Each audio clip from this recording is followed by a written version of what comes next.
Good afternoon. We are gathered here today by loss and by love. We are brought together by the shared human experience of grief and gratitude. We are gathered because of the death of a woman. But even more, we are here because of her life and the ways that her life has touched ours, and the ways in which our lives have been enriched by knowing and loving her. Kathy Bernard was a loving wife, sister, a mother, grandmother, and great-grandmother. She was an astute and nurturing leader, a traveler, and an avid mahjong player. Kathy was committed to justice and equity in our world and put her time and energy into making a difference.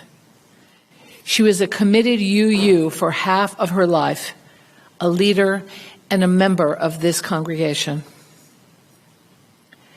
Kathy was just 3 days beyond her 86th birthday when she died. Though she had been declining for a while, her death still came as a surprise.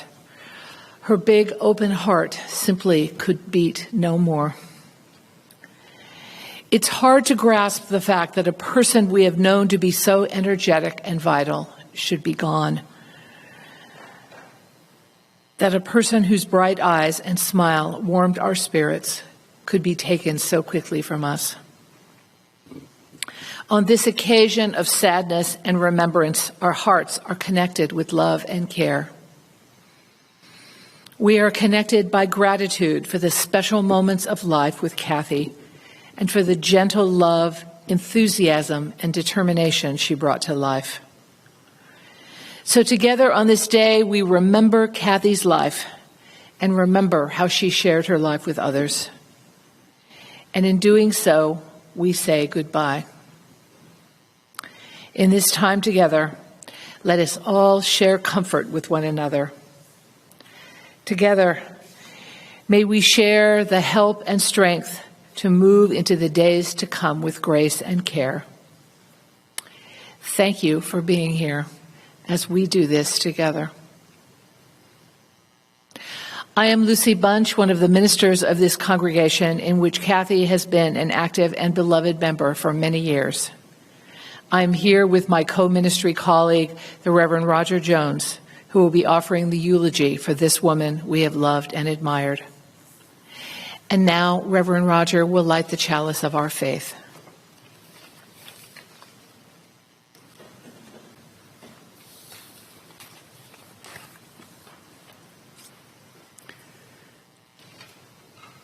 In Unitarian Universalist congregations, we start our services with the lighting of a flame in a vessel crafted in the form of a chalice. The flaming chalice is a symbol of our open faith.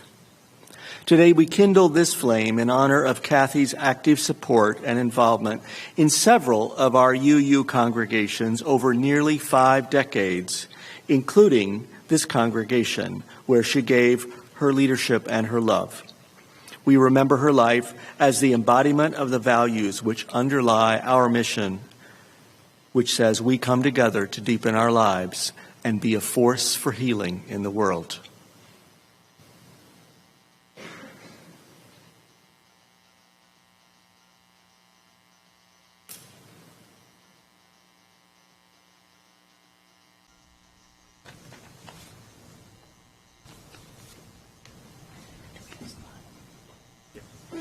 Now let us sing together.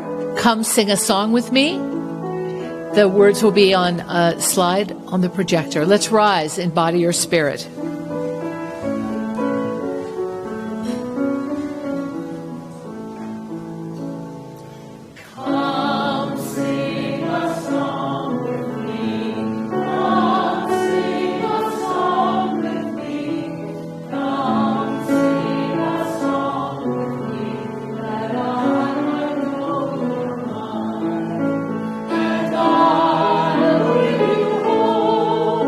When hope is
A friendly reminder that if you have your cell phone with you, you might want to make sure that the ringer is turned off.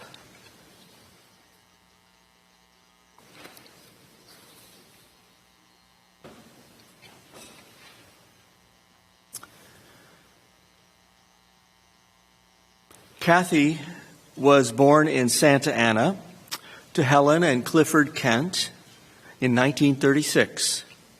She was the first of 5 children, the oldest sister to Barbara, Diane, Jim, and Philip. As Kathy's little sister, Barbara has a memory from Christmas morning when she was 3 and Kathy was 10. Their mother sent Kathy in to dress her for the morning.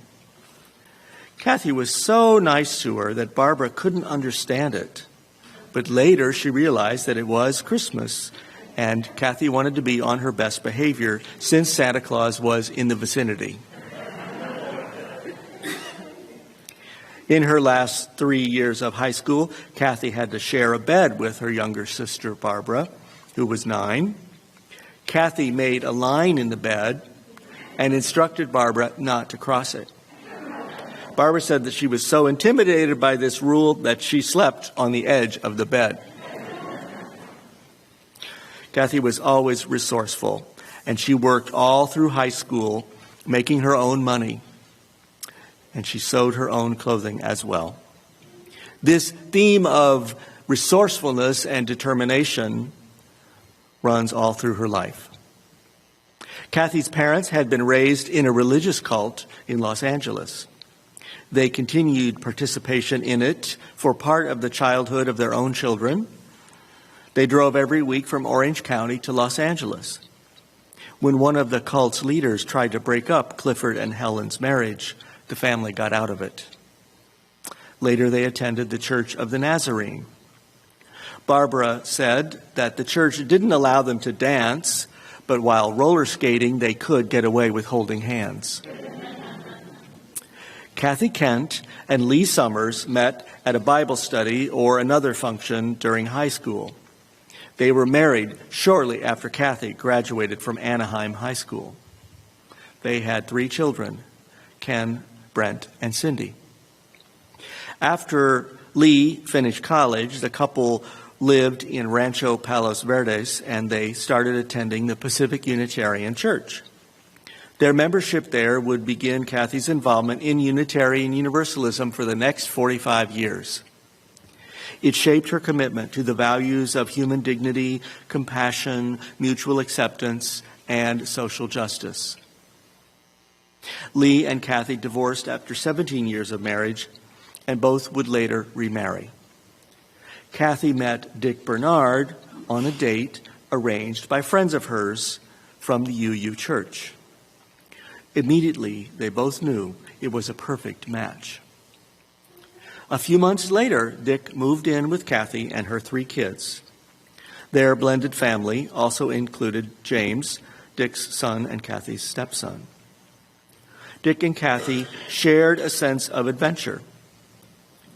During a sabbatical, Dick and Kathy took her kids along on a long trip to Europe, traveling mostly in a camper. 5 people in a 19 or 20-foot camper. The greatest hardship of this for Kathy was the smell of teenagers' dirty socks. She made a rule: clean your feet before you go to bed. In 1979, Kathy received a bachelor's degree from California State University, Dominguez Hills. In 1982, she earned a master's in social work from San Jose State University. In San Jose, she began a career in affordable housing development, working at community housing developers. 2 years later, however, Kathy and Dick took a hiatus from that work. They made a 3-year journey, going to every state in the country. Most of the time, they stayed in a recreational vehicle, but for 3 months, they rented an apartment in Boston. During that time, Kathy served as a volunteer at the headquarters of the Unitarian Universalist Association. On their journey around the country, they attended religious services at dozens of UU congregations. After that odyssey, Kathy and Dick settled in Watsonville, where she founded a nonprofit housing development agency, the Pajaro Valley Housing Corporation. That was in 1989. Employing her values, vision, and organizing skills, Kathy developed affordable homes for low-income families, most of whom were farm workers. Under Kathy's guidance, the nonprofit built or managed over 175 homes. After she retired in 2001, she and Dick moved to Portland, Maine, for several years to be close to their grandchildren. Then, escaping the winters of northern New England, they moved later to Grants Pass, Oregon, where they helped Sister Barbara in caring for their mother. Dick passed away in 2013. Barbara and Kathy moved here to Sacramento in September of that year to be close to Barbara's daughter and son-in-law. Kathy's community involvement included a number of Unitarian Universalist congregations. She was on the board of the church in Grants Pass, where she brought her project management skills to bear in purchasing a church home and relocating the congregation. She was a great organizer with attention to detail and steady encouragement of coworkers and team members. After she joined our congregation here, we asked her to lead the annual service auction. When I called to recruit her for it, she asked, "What did you have in mind?" I explained that she could take on one of the 3 or 4 subcommittees that were planning various aspects of the event, or she could coordinate all of the other leaders in the overall project. I made sure not to use the sometimes daunting word chairperson, but I don't think she would have been daunted by it. After thinking about it, Kathy said, "I think I'd like to coordinate the whole thing." She had a nice touch and was a joy to work with. The goal was over $30,000, not an insignificant amount of support for our church operations. A couple of days after this event, she called me up to announce that we had raised $40,000. She was thrilled as well as relieved. Several other people, including Reverend Lucy, will remember Kathy's membership in 2 of our spiritual deepening circles over 2 years, where her open-hearted sharing and attentive listening again touched the hearts of other people. And of course, there was her passion for Mahjong. She taught others how to play it here and launched a group here, which continues today. I never experienced Mahjong with Kathy, but I am told that she loved playing it, but hated to lose. Kathy was open to the people around her and happy to meet strangers, always emphasizing the good in other people. While she was truly accepting of differences, she did have some limits. She did struggle with tolerating people who were intolerant of others. It was a moral challenge for her. In the past few years, Kathy's health and strength declined very quickly. This was frustrating for a person who had been so vital and active. She rarely complained about the pain she was in, however. She did her best to spend time with her friends, including making the effort to make it to the dining room at Campus Commons. On the last of her several hospitalizations, she was being monitored in the intensive care unit for low blood pressure. And this meant that she wasn't allowed to eat, even on her birthday. I was able to visit her that evening. Though she was weak and though she tired easily, she perked up for the conversation. Her eyes reflected the same brightness as always. She was philosophical about her condition, saying that she knew she could be near the end of her life, but she hoped it wasn't the case. She said that she had had a good life. She reminisced about her family and about her work on behalf of others. in housing development, and about her involvement in UU congregations and, of course, life with Dick. When I was leaving her room, she said goodbye with her charming and warm smile, and we parted with words of love. She lived for 3 more days, and her heart gave out on Easter Sunday in the evening. Kathy's accomplishments as a professional and as a community leader have been impressive. And it is notable that her strength and courage existed alongside a presence that was low-key and humble and not bossy. Everyone I've spoken to about Kathy remembers her as a determined person and a smart and strong person. She knew how to get things done. And she was also gracious and generous and kind. This combination of qualities is important. A person who is fiercely determined but not kind would not be easy to know, live with, or work with. But we remember Kathy as a joy to know and an inspiration to others.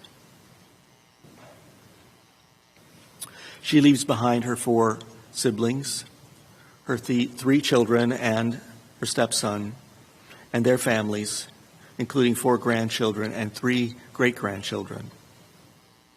She loved her family. Her eyes brightened when she talked about them. Indeed, her eyes brightened when she talked about anybody about whom she cared.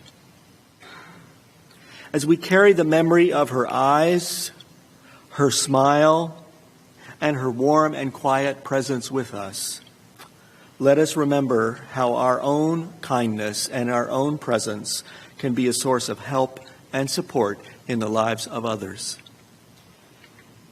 As we celebrate her accomplishments on behalf of other people and her fierce commitment to the values of human dignity and social equity, let us commit to use our time and talents and resources to carry on her legacy of generosity and service. As we appreciate her joy in life and her sense of adventure, let us notice the opportunities to take on challenges and remember to enjoy our days and appreciate the many blessings of life. In her spirit and in her honor, let us give thanks for all the gifts of life, starting with the gift of every new day. So may it be. Blessed be, and amen.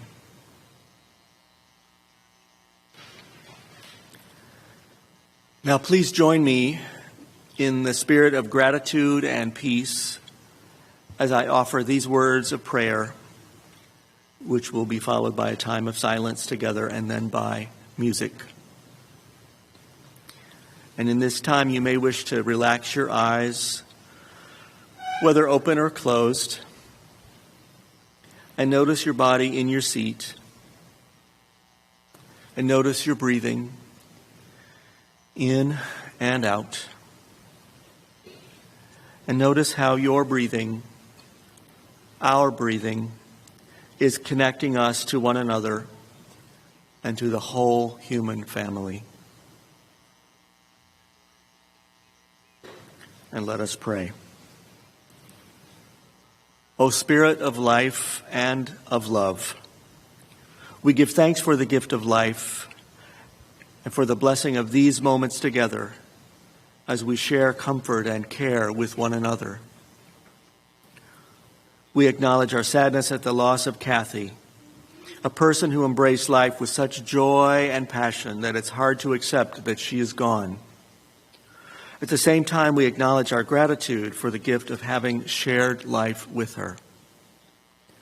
We give thanks for her determination and commitment, generosity and kindness, enthusiasm, friendship, and love. We give thanks for her family, friends, colleagues, neighbors, and everyone else whose lives she has blessed. We are grateful that when she died, Kathy knew that she was loved. May all people be so blessed. As we consider her passing and reflect on our shared mortality, help us to count our blessings every day we are given to live. Help us to give thanks for every good gift. And in this time of loss, let us be renewed by Kathy's enduring spirit of compassion so that we can be ready to ease the struggles of others, to bring help and healing to the world. In this time of remembrance, may our gratitude motivate us to fill our days with generosity and with kindness. So may it be. Amen. And now let us take some silence together for our own reflections and meditations.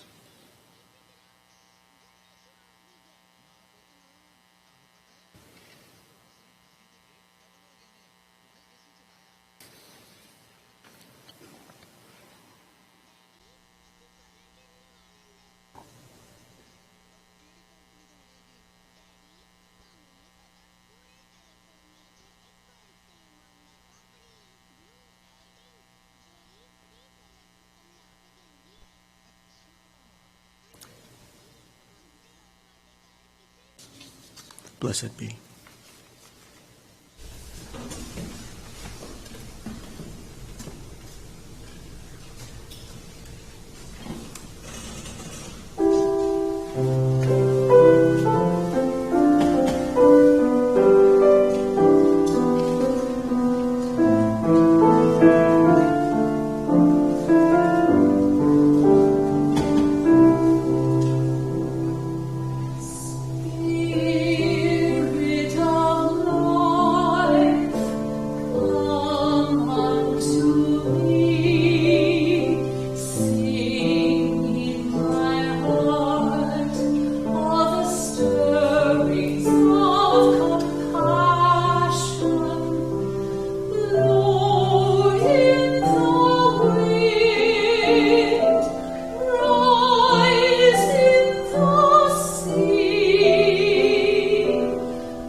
Next, we will hear words from family members. First, Brent Summers, and then Cindy Summers, Kathy's children, and then her sister, Barbara Baker.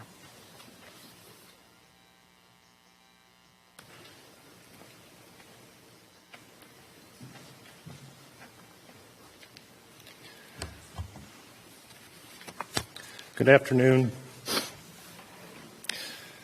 For many years, our mother had a piece of artwork hanging above her bed with the caption, "The Woman Warrior." Our mother was a quiet and unassuming woman, but she was a warrior. Her battle was for the underprivileged, and as the founder and executive director of a nonprofit affordable housing corporation in Watsonville, she built and acquired what I believe to be around 175 units before she retired. She continued that battle as a liaison for this society with other area congregations to help address Sacramento's homeless issues. Our mother was about community. As a child, I remember her strong bond to a group of women after her divorce to our father.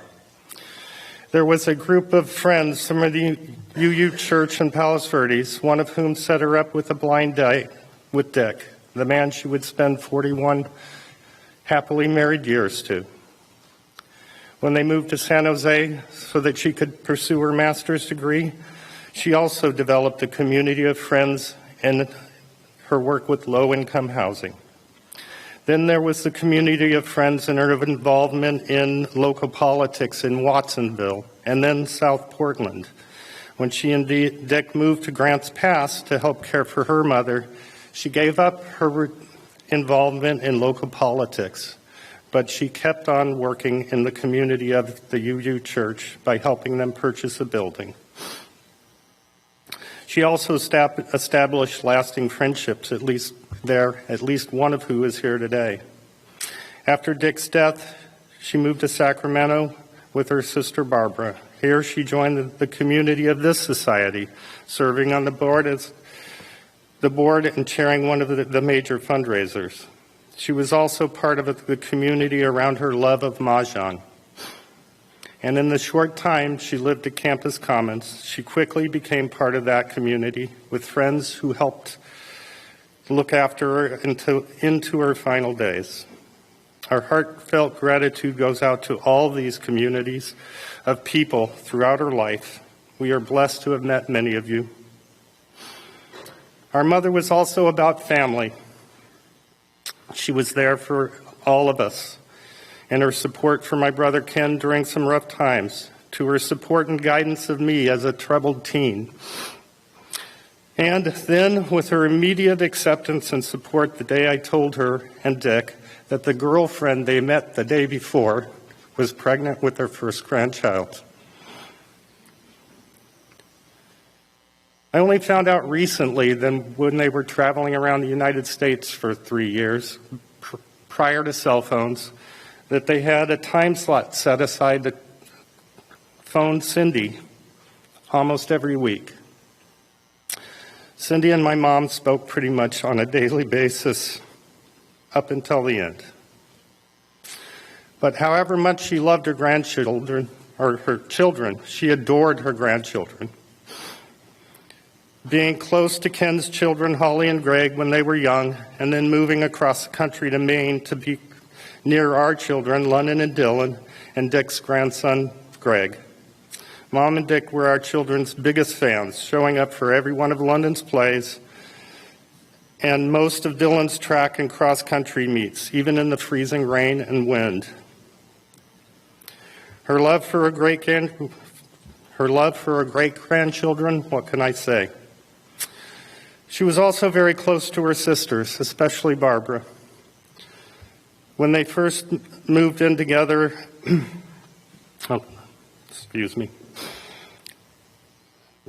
especially Barbara, who she lived with for almost all of the last 10 years. When they first moved in together, my mom said it was like living with herself. Barbara, we are eternally grateful for the care and compassion you provided for our mom. And last, there was Dick.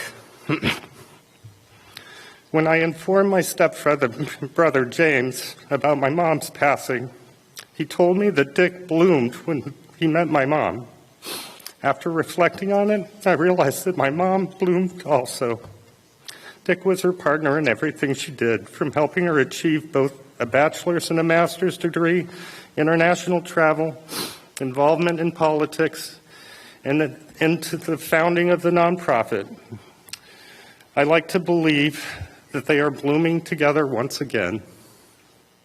Thank you to everyone who has been a part of our mom's life. She cherished all of you. Thank you.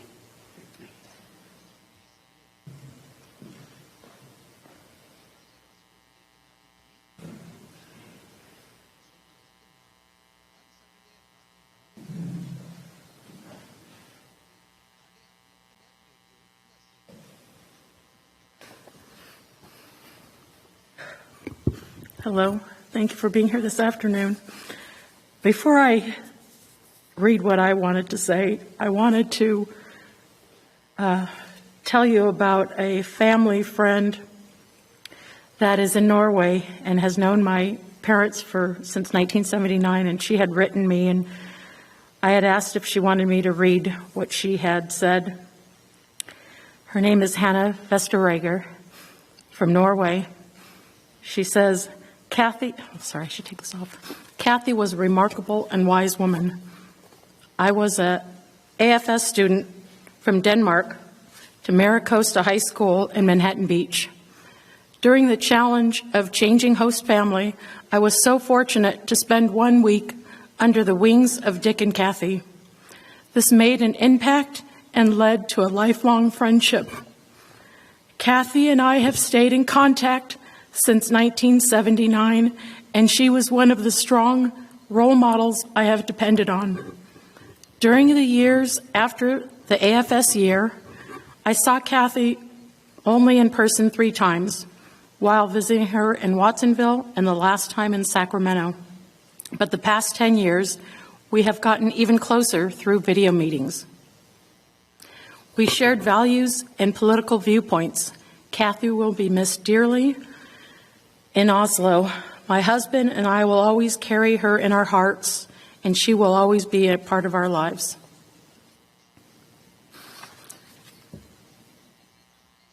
One moment, sorry. Kathleen Marie Bernard was friend to many, but only 2 were lucky enough to call her mom. At just 6 weeks old, I became a 3rd. Other than friend and mom, our mom was many, many things. She was intelligent, generous, attentive, kind, and passionate. She has been described as inspiring, yet humble, and a force to be reckoned with when it came to something she strongly believed in. My mom loved life. When she met her stepdad, Dick Bernard, in 1971, they both knew that their love was special. And I guess that's apparent because it keeps coming up. They married only 1 year later, and that's when their lives truly began. Together, they shared the same passion of art, music, and travel. Together, they spent the next 40 years for fulfilling their dreams.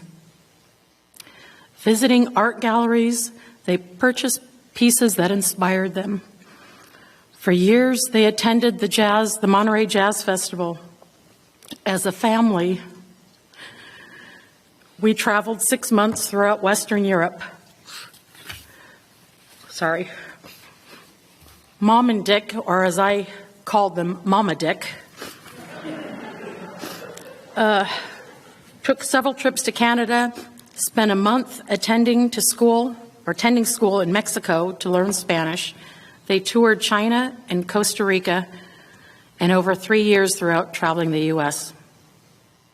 One destination that my mom had always wanted to go to but never had a chance with Dick was to traverse the Panama Canal. I was fortunate to be able to join her on that journey. It was a memorable trip for both of us, memories that I will never forget. My mom spent her career helping others, whether it was through donations, volunteering, or being a board member. But her passion was developing affordable housing for low-income families. As her legacy continues. A few months ago, a friend looked at me and then at my mom, and she said, "Cindy, I see how you resemble your mom." And I thought to myself, really? But I graciously said, "Well, thank you." And then just a few days after my mom passed away, when my aunt, my brother, and Laura, his wife, and I were going through my mom's things, getting ready to move her out of Campus Commons, we were taking a lunch break, and I was telling them the story. And I thought, So they said, well, I do in some ways, not physically, but other ways. And I thought, if I could just be a fraction of resembling my mom, that would make me so happy. Mom, I love you, and I miss you every day. Thank you for everything that you did. You were the best mom. And thank you, everybody, for coming. And especially, I know there's people that are here that have known her for years and years, and then people that she's just met recently. Thank you. It means so much to us, and I'm sure to my mom. Thank you.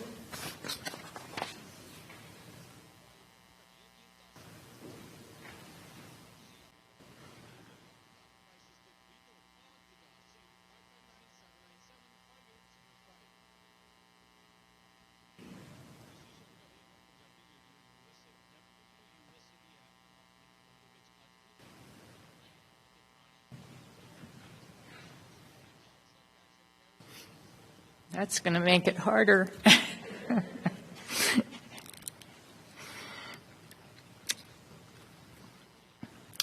Dear Sister Kathy, I decided that the easiest way to do this would be to write a letter to you and tell you what's in my heart. You've been such a big part of my whole life. You were 7 years older than me, and as a child, you were always my big sister who could do no wrong.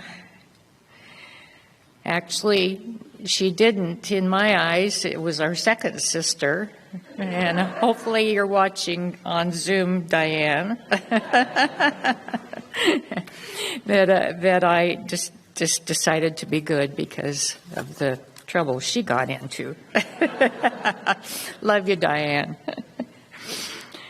You were independent and always on the go, taking off on your bicycle to go to the store for Mom, to go down to Woolworth downtown or Crest. By the time you were 11 or 12, you were earning your own money by babysitting and by cleaning the neighbor's house. And then as you started high school, you were working at the snack shack and making your own money, making your own clothes, because Mom and Dad with 5 kids really couldn't afford a lot of clothes, so you made your own.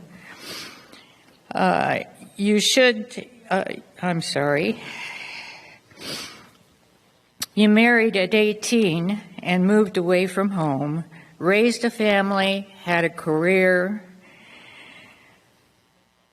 and you always displayed your love of life, your optimistic spirit, your yearning for justice. You were level-headed all through your life. You were stable and steady, and I saw that. You acted on what you believed. You were a doer and achiever, and I watched and admired you our whole lives. After Dick died in 2013, you and I moved to Sacramento and lived together. Over the years, so many women have said to me, "Better you than me, I could never live with my sister." Well, I'm here to tell them it was such an honor, a great honor and privilege to have had the opportunity of living with you. Over those years, we laughed, we cried, we shared our thoughts with one another, we bounced ideas off of each other, we got angry, and we said, "I'm sorry," occasionally. And maybe I said more "I'm sorry" than she did, because I needed to. We played a lot of mahjong during that time and had great friends playing that mahjong. And they're here today, and I'm so glad. And then after she became ill, we continued the mahjong, and actually that's what got us through that year of 2020.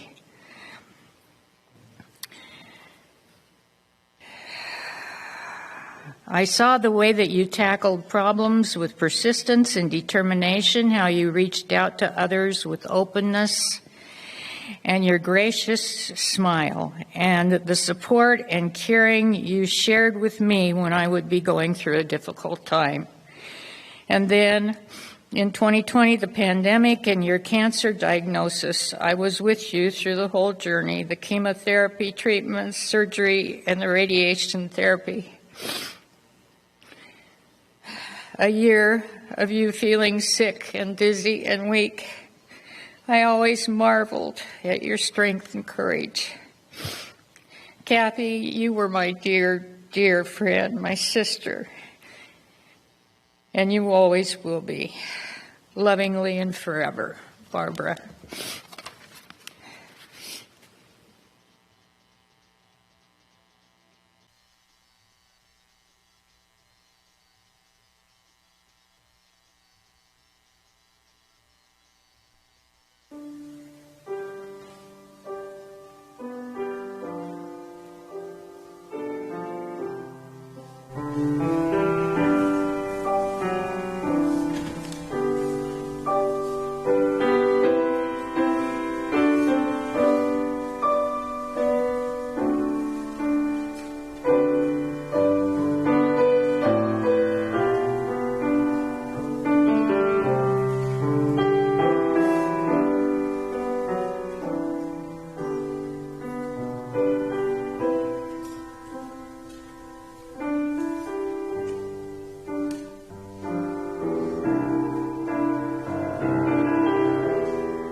We have a little time to share impressions or brief anecdotes or words of appreciation of Kathy and her life. If you're on Zoom, we invite you to use the chat function and type in your memories or stories, and Reverend Lucy will read those interspersed with comments and stories that I will bring the microphone around to hear. So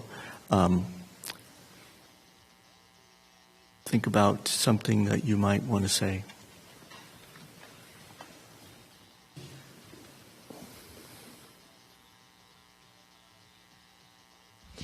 My name is Victoria Owens, and I served on the board of this congregation for a few years with Kathy. And I'm pretty opinionated, so most of the time I didn't have any trouble making up my mind. But if there were complex issues or I just really wasn't sure, I always looked to Kathy because I thought if I was on her side, I couldn't be wrong. This is from Sally White. I met Kathy while serving on the UUSS board together. Kathy was energetic, positive, and very supportive. She was a vital part of making the UUSS auction a success, keeping the board apprised of all the successes. I will miss her laugh and friendliness. May she rest in peace.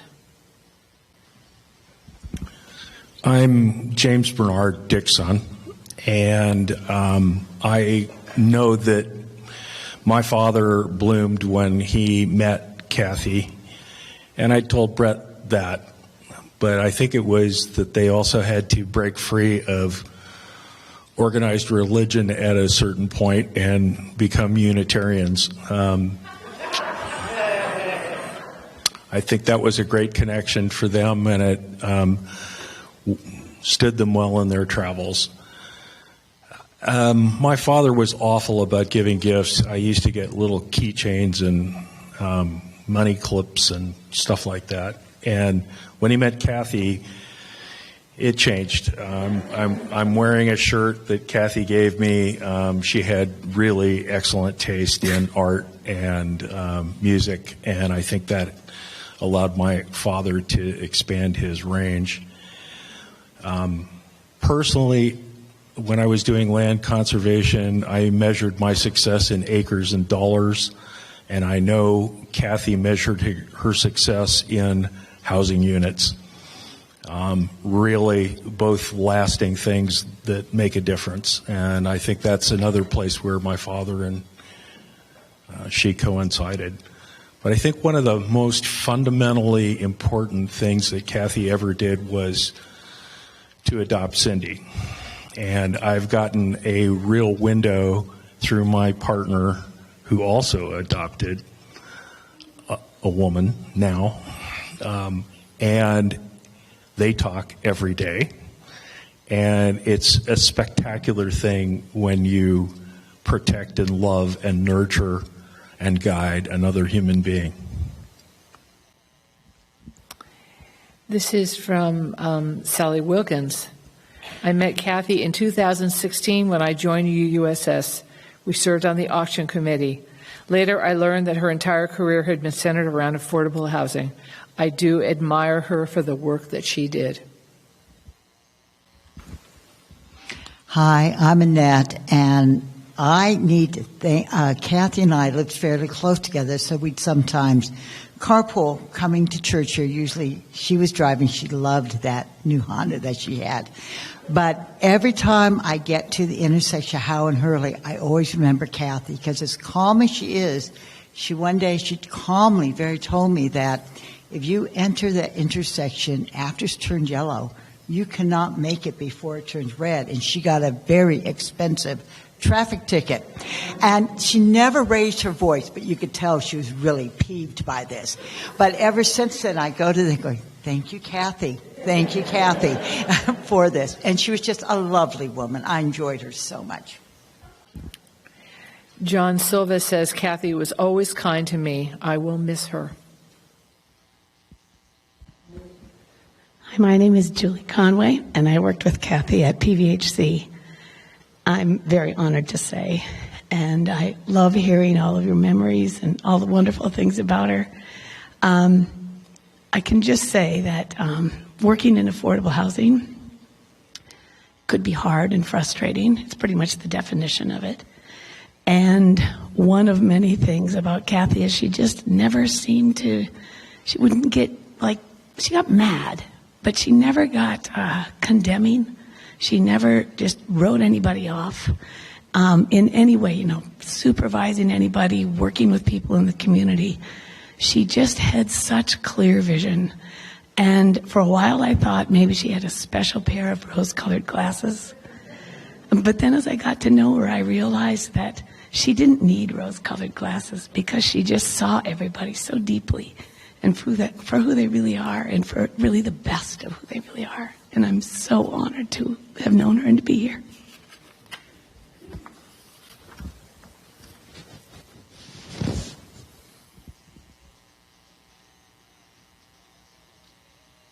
I'm Donna Reese, a member of this congregation and also a resident of Campus Commons, so that in the last few weeks and months of Kathy's life, I spent a great deal of time with her. And I learned that you have certainly the suffering and the discomfort and the struggling, but from that, there is a sort of collateral gift, I think.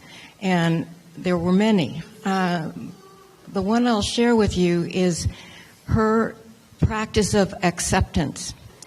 I thought I knew what acceptance was. It's just grin and bear it, suck it up, just do it, that's all. But there was this negativity about it for me. It was just something you did and gritted your teeth. I watched her accept limitation after limitation, loss after loss, with no clutter around her acceptance. She just had a pure, clear vision of what to react to and what not to. I miss you, Kathy.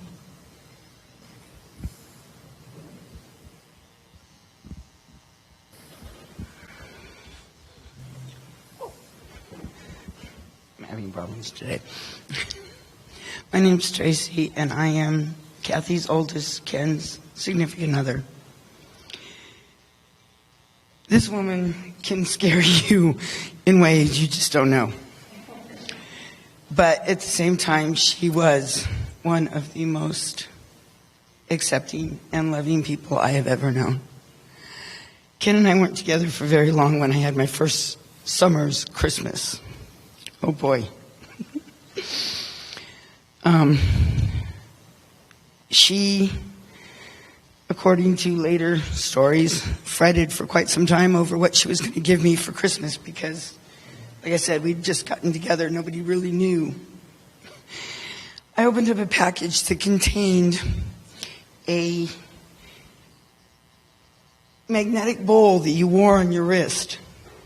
And it had a little glove in it with magnetic fingers for cleaning. I'm very mechanical, for cleaning up the screws and stuff. I wore that thing all day long. Kathy kept looking at me like I was just trying to appease her. And when I finally told her that it was the absolute greatest thing that anyone in that situation could have given me, I still have that bowl. And it doesn't wear quite as well, but I still have it. And she took me in and it was just wonderful. And that's my biggest.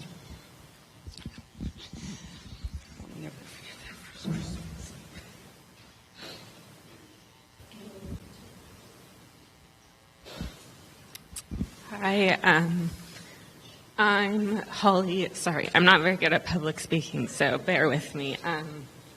I'm Holly. I'm Grandma's only granddaughter. And,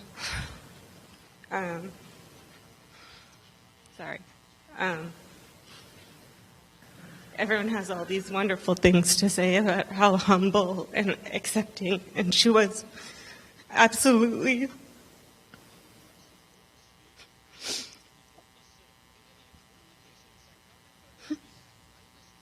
She was absolutely all of those things. But to me, she was so much fun.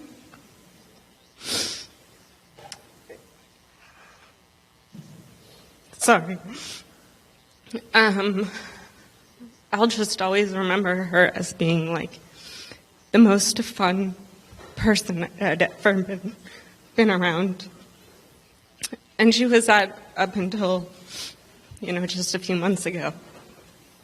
So I'd like to thank her for teaching me so many things, but mostly how to have fun. Roger, there's one on the back, on the left.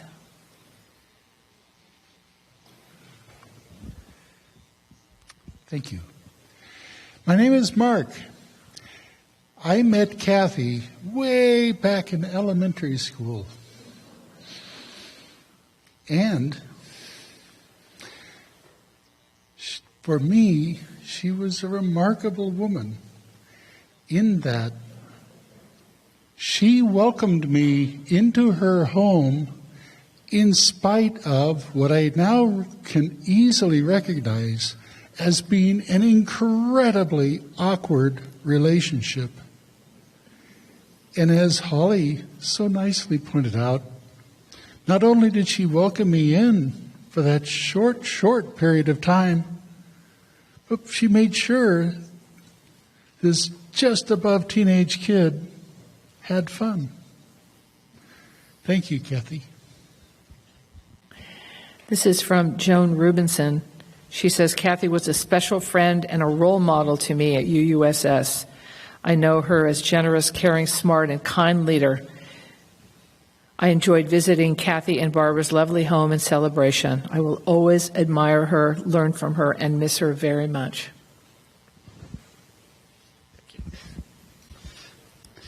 I am Dylan, Kathy's grandson. With my parents having moved very far away from where they grew up, I didn't really have grandparents until grandparents weren't a huge part of my life until Kathy and Dick moved to South Portland. And I will always be extraordinarily grateful that they did. And their house on the bay became a really beloved part of my life.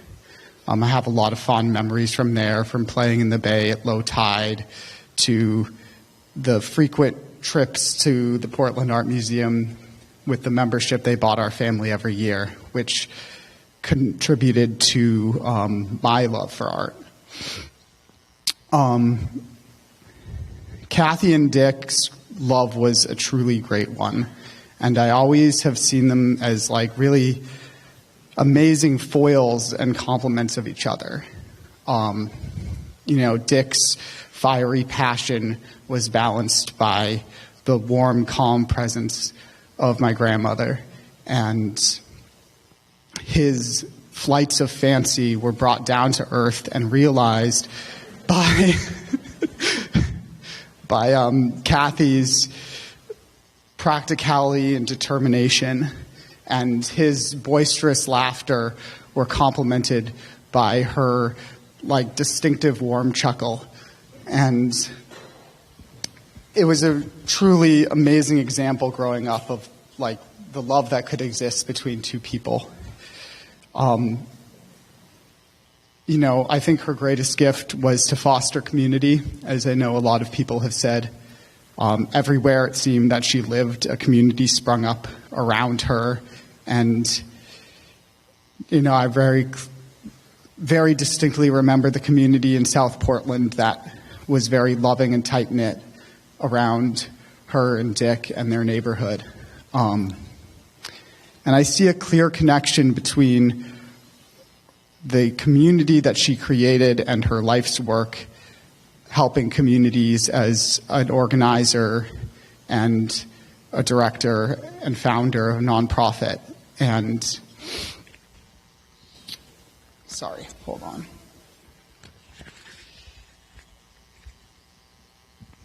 And she truly touched the lives of probably thousands of people through that work. And I will forever admire her greatly and look to her as an example of what a person can do with their lives and the impact that they can create. So thanks for coming. We love you, Kathy. Rest in peace. Rest in power. This last one is from London Summers. Grandma has always been an inspiration to me, from coming to all my plays during high school to sharing her passions and memories of her trip to China when I decided to move here. I always felt like her and Dick were my biggest fans. One of my biggest regrets is not getting to play mahjong with Grandma more than once or twice.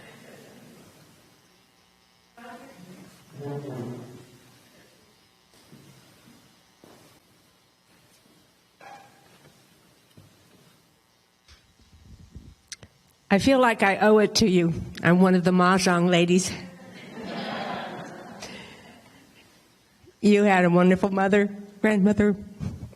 We had a wonderful friend, someone that you didn't meet until the last decade of potentially of your life. Mahjong is not an easy game to learn. And Barbara and Kathy came to Sacramento from Grants Pass dying to play Mahjong. So they taught us. 3 of us, the 5 of us played every other week for 9 years? And Kathy did it as she did everything else, and kindly and graciously. I just wanted to point out that this is for all of us who are left behind, and it's the family, but it's also her good friends.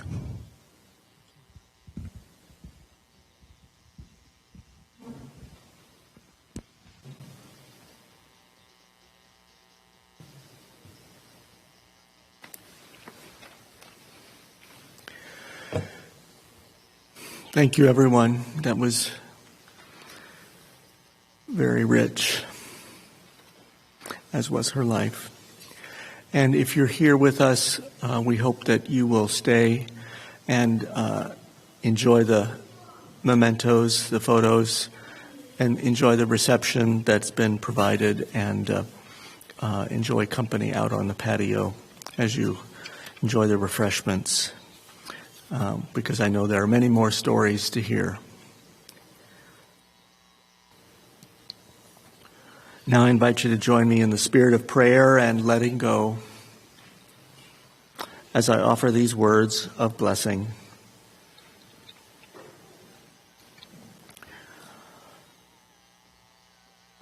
O Spirit of love everlasting, touch us all with comfort and grace, now and in the days to come. We give our thanks for this time together, and we give thanks for Kathy's good life and for having shared this life with her. As we let her go, we hold on to the memories that endure to enrich our days, remembering her gifts of care, kindness, generosity, commitment, enthusiasm, fun, and love. We lift our hearts in gratitude for all the ways that she has touched our lives and blessed our world. Now, in these moments, we say farewell to Kathy. We let her go into the arms of eternity, where the living and the dead of all the ages join as one human family. We entrust her to the spirit of love, which will never let us go. We entrust her to the source of love, which sustains us and holds us and connects us, all of us, forever. So may it be. Blessed be, and amen.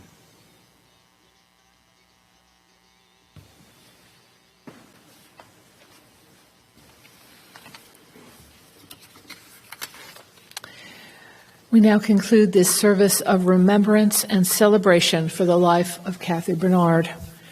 Please join us in the welcome hall and on the patio for refreshments, sharing of stories, and viewing of mementos of her life assembled by her family. Reverend Roger will extinguish the chalice as I share these words of benediction.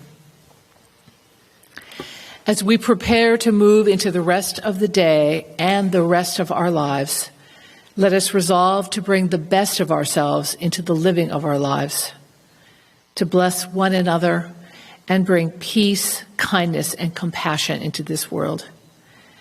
May the days to come bring us a greater understanding of ourselves, one another, and of life itself. And as we go, may the radiance of memory, the blessing of community, and the warmth of love be ours now and in all the days to come. Blessed be.